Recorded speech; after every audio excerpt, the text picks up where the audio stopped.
जय श्री कृष्ण मित्रों, हमारी इस YouTube चैनल में आपका स्वागत है। इस चैनल के माध्यम से हम श्रीमद् भागवतम के सभी श्लोकों को समझेंगे। तो चलिए वीडियो को प्रारंभ करें। जय श्री कृष्ण।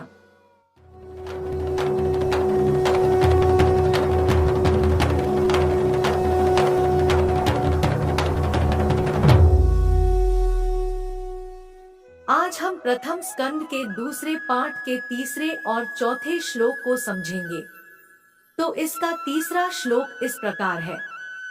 यह स्वानुभाव मखिल श्रुति सार में मध्यात्म दीप मतितीर्षता तमोन्धम संसारिणा करुण्या पुराण गुह्यम तब व्यासुनुमुप्यामि गुरु मुनीनाम। इस श्लोक का अनुवाद होता है कि मैं समस्त मुनियों के गुरु व्यासदेव के पुत्र शुकदेव को सादर नमस्कार करता हूँ, जिन्होंने संसार के गहन अंधकारमय भागों को पार करने के लिए संघर्षशील उन निपट भौतिकतावादियों के प्रति अनुकंपा करके वैदिक ज्ञान के सार रूप इस परम गुह्य पुराण को स्वयं आत्मसात करने के बाद अनुभव द्वारा कह सुनाया। अब इसका अर्थ इस प्रकार होता है कि इस स्तुति में श्री सूत गोस्वामी श्रीमद् भागवत की पूर्ण भूमिका का सार प्रस्तुत करते हैं। श्रीमद् भागवत वेदांत सूत्रों की सहज पूरक टीका है। व्यासदेव ने वैदिक ज्ञान का सार प्रस्तुत करने के उद्देश्य से वेदांत सूत्र या ब्रह्म सूत्र का संकलन किया था। श्रीमद् भागवत इस सार का सहज भाष्य है। श्री शुकदेव गोस्वामी वेदांत सूत्र के पूर्ण रूप से अनुभूत पंडित थे, अतः उन्होंने इस टीका की स्वयं भी अनुभूति की थी और जो अज्ञानता के सागर को पूरी तरह से पार करना चाहते हैं, ऐसे मोहग्रस्त भौतिकतावादी व्यक्तियों पर असीम कृपा करके उन्होंने इस गुह्य ज्ञान को प्रथम बार सुनाया। इस पर तर्क करना निरर्थक है कि भौतिकतावादी व्यक्ति सुखी हो सकता है। कोई भी भौतिकतावादी जीव, चाहे वह महान ब्रह्मा हो या कि क्षुद्र चींटी, सुखी नहीं रह सकता। प्रत्येक व्यक्ति सुख की स्थायी योजना बनाता है, किंतु वह प्रकृति के नियमों से परास्त हो जाता है। अतः भौतिकतावादी संसार ईश्वर की सृष्टि का सर्वाधिक अंधकारमय भाग कहलाता है। तथापि दुखी भौतिकतावादी व्यक्तियों के इससे निकलने की मात्र इच्छा करने से ही वे बाहर निकल सकते हैं। दुर्भाग्यवश वे इतने मूर्ख हैं कि बाहर निकलना चाहते ही नहीं। अतः उनकी तुलना उस ऊंट से की जाती है जिसे कंटीली टहनियाँ पसंद है, क्योंकि रक्त से सनी टहनियों का स्वाद उसे अच्छा लगता है। वह ऐसा समझ नहीं पाता कि यह तो उसका अपना ही रक्त है, जो कांटों के द्वारा जीभ के कट जाने से निकलता है। इसी प्रकार भौतिकतावादी व्यक्ति को अपना खुद का रक्त मधु की तरह मीठा लगता है और वह अपनी ही भौतिक कृतियों से परेशान होने पर भी उन्हें छोड़ना नहीं चाहता। ऐसे भौतिकतावादी व्यक्ति कर्मी कहलाते हैं। ऐसे लाखों कर्मियों में से कुछ ही भौतिक व्यापार से उबकर इस भूल भुलैया से निकल भागना चाहते हैं। ऐसे बुद्धिमान व्यक्ति ज्ञानी कहलाते हैं। वेदांत सूत्र ऐसे ही ज्ञानियों के लिए है, किंतु परमेश्वर का अवतार होने के कारण श्री व्यासदेव को पूर्वानुमान हो गया था कि धूर्त लोग वेदांत सूत्र का दुरुपयोग कर सकते हैं। इसीलिए उन्होंने वेदांत सूत्र के पूरक रूप में भागवत पुराण की रचना की। यह स्पष्ट कथन है कि यह भागवत ब्रह्म सूत्रों का मूल भाष्य है। श्री व्यासदेव ने अपने पुत्र श्री शुकदेव को भी भागवत का उपदेश दिया, जो पहले से अध्यात्म अवस्था को प्राप्त एक मुक्त पुरुष थे। श्री शुकदेव ने स्वयं इसकी अनुभूति की और तब इसका व्याख्यान किया। श्री शुकदेव की कृपा से भागवत वेदांत सूत्र उन सभी निष्ठावान लोगों के लिए सुलभ है जो भवसागर से उबरना चाहते हैं। श्रीमद् भागवत वेदांत सूत्र का अद्वितीय भाष्य है।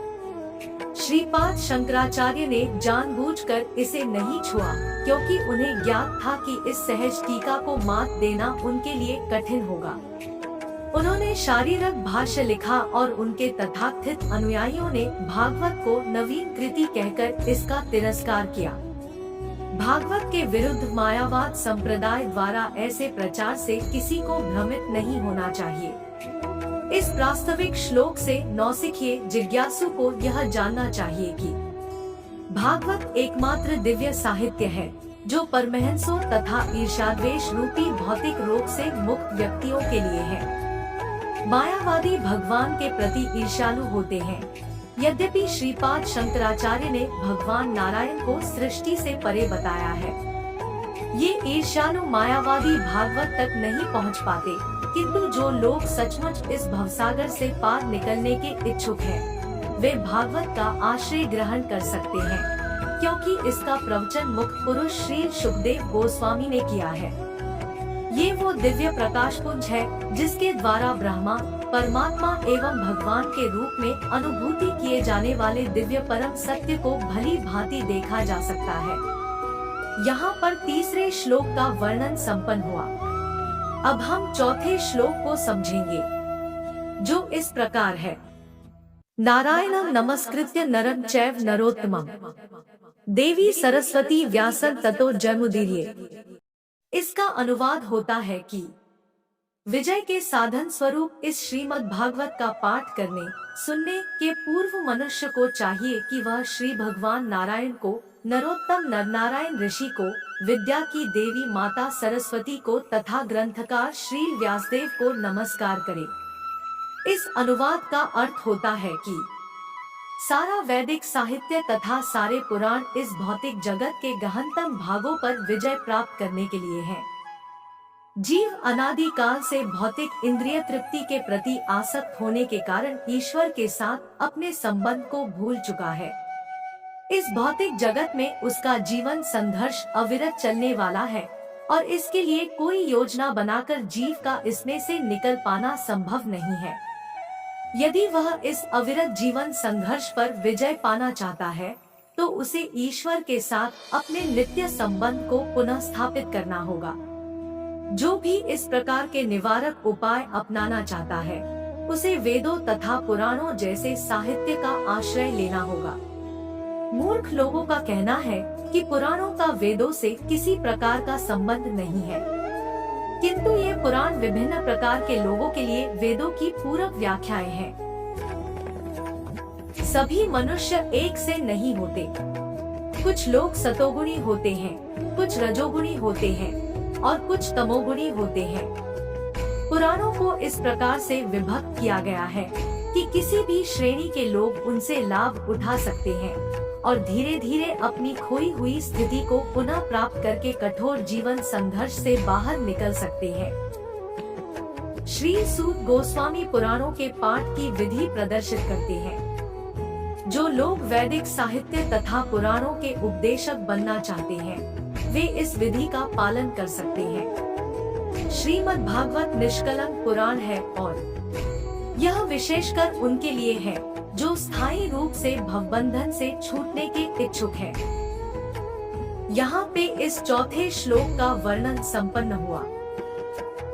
आज का ये हमारा वीडियो संपन्न हुआ। अगर आपको हमारा ये वीडियो पसंद आया हो तो वीडियो को लाइक और चैनल को सब्सक्राइब करना बिल्कुल भी ना भूलें और इस वीडियो को ज्यादा से ज्यादा शेयर करके इस दिव्य ज्ञान को सभी लोगों तक पहुँचाने में हमारी सहायता करें। अब हम अगले वीडियो में बाकी के श्लोकों को समझेंगे। जय श्री कृष्ण मित्रों।